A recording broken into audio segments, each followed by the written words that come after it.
Welcome to the Positively No Gambling podcast, a pro football show that is definitely not about betting.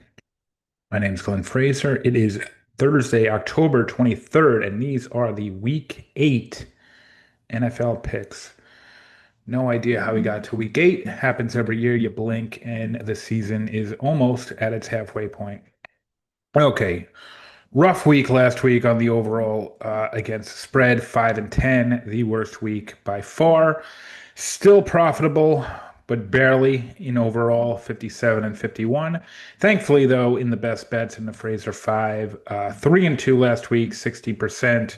Hit on the Rams in London, New England in Tennessee, and Philly at Minnesota. Was looking like we'd have a perfect week, but the Chargers blew it, and the Commanders really blew it. Regrettable picks there, but still 3-2 overall. 57%, 20 and 15 in the best bets, so very much profitable. So these are the ones we're actually wagering on. These are the best bets. We want to bring this back up to profitable for the second quarter and keep the profitability for the overall. All right, let's dive in. First one, I like Minnesota getting the 3.5 on Thursday Night Football. That'll be the first of the best bets for the week. Minnesota historically done pretty well on the road outside of the division. Just the opposite for the Chargers. I like the hook here. This could end up mattering tonight. One metric that I've hopefully not late to, but we could take advantage of this week is the fact that the NFC straight up against the AFC is 25 and 11 against the spread this year, including 16 and 6 on the road. Team that's on bye, the Rams, are responsible for 5 of those 25 covers, so that's interesting. But the NFC versus the AFC is definitely something that I want to take advantage of. And if you're getting points in one of those matchups, I'm going to probably bet it this week, especially on the road. So I'm going to run with Minnesota plus the 3.5. Miami and Atlanta, this is a psychotic pick because how could you take Miami right now? I just don't think that Atlanta is good enough to lay more than a touchdown versus anybody. Not going to make this part of a best bet. Stay away from this without a doubt. The 7.5 is just a nice number historically, and it's not like Atlanta is a tremendous team over the past couple of seasons at covering the spread at home. Things obviously falling apart in Miami, but they might have one or two covers left in this regime before the coaching change and all that. Another complete stay away is going to be the Jets at Cincinnati. I'm going to take Cincinnati laying the 6.5. Jets are just not a very good team at covering the spread on the road versus Cincinnati, who does tend to cover as a favorite and out of the division in Cincinnati. The 6.5 is definitely a nice number. We play it all the time, but this is a complete stay away, and I'm going to take Cincinnati just for purposes of picking every game. Cleveland, New England. I've been on New England at least 2 weeks in a row, and it's been profitable, but I'm going to come off that train. Not going to make it a best bet, but I'm going to do Cleveland plus the 6.5. Not great numbers on the road, but the 6.5 pushes it over the edge there. I'm going to kind of do a buy low, sell high. 0-3 on the road this year against the spread is Cleveland. I think they cover, but not too confident in it. Speaking of no confidence, I'm going to take the Giants plus 7.5 against Philly. They obviously won this game outright just 2 weeks ago in New York. Sorry, this is in Philly though. Giants are a pretty good cover on the road historically. The 7.5 is what puts it over the edge. Look, Philly could roll here, but there's still something about that team that you just can't trust to cover a big number. Buffalo at Carolina. A lot going on in this one. Buffalo coming off the bye. 1-5 against the spread in 2025. Big number to cover. I will take Buffalo. Carolina 5-2 against the spread and 3-0 at home. So it's a kind of a buy low, sell high type situation here. Covering the 7.5, the road teams, not a huge sample size, 13 and 12. Looks like it's going to be Andy Dalton for Carolina, which first time starting. I mean, he won this game last year when he came in and started in Vegas, right?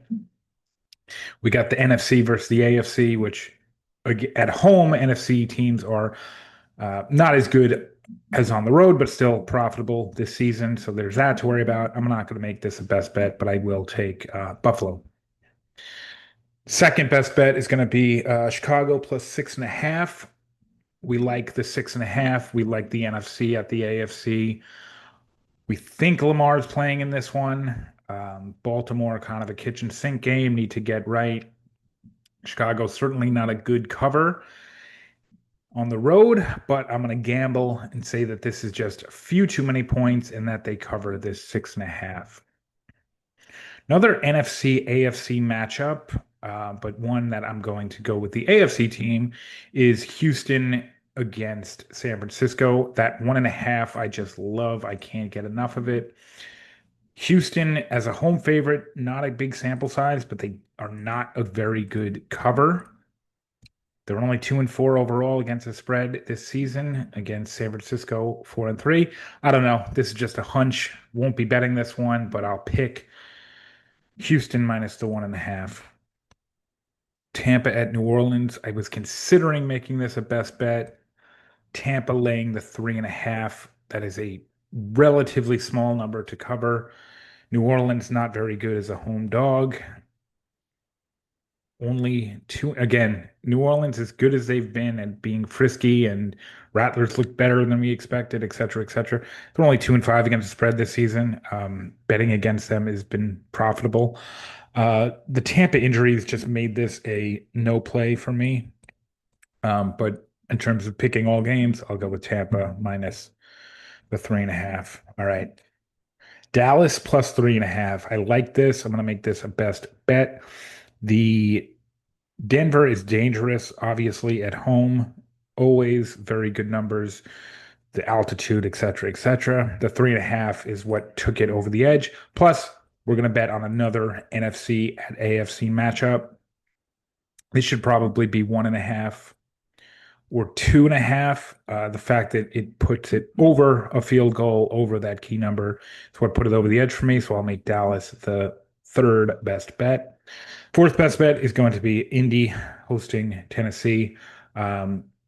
Crazy, massive spread. Obviously, not easy. These do not often hit. Only happened really 5 times that I could find at exactly that 14.5 number. Home teams 3-2.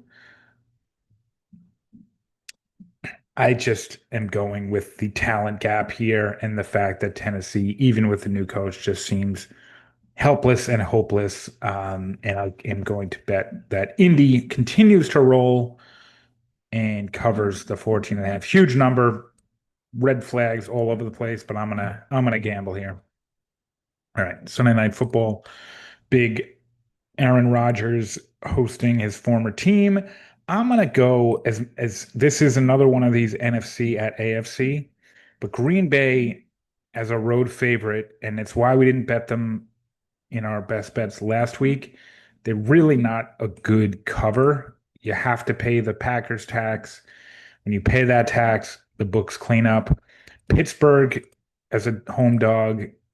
Now look, not much of this, if any of it, was with Rodgers, but 71%, 15-6 as a home dog.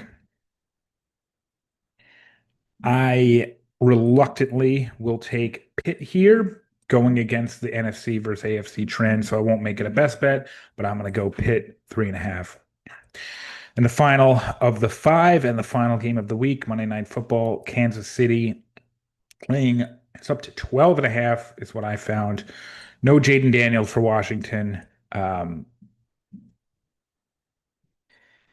NFC at AFC, but this one I'm going to take the opposite. I just think that KC really, really looks excellent this season and over the past couple of weeks. They are definitely the Super Bowl favorite, in my opinion, out of the AFC. So I'm going to gamble that they cover that 12 and a half number. All right, so to recap, Minnesota getting the 3.5 at the Chargers, Chicago getting the 6.5 at Baltimore, Dallas getting the 3.5 at Denver, Indy laying the laying the 14.5 versus the Titans, and Kansas City laying the 12.5 versus Washington. So three road dogs all in NFC at AFC matchups, two home favorites, one of which is in that AFC versus NFC matchup. So those are the picks for week 8. Gotta finish this profitable for the quarter, keep this up. Really got to return to form in the overall, but really we're focusing on these best bets. All right, let's do it.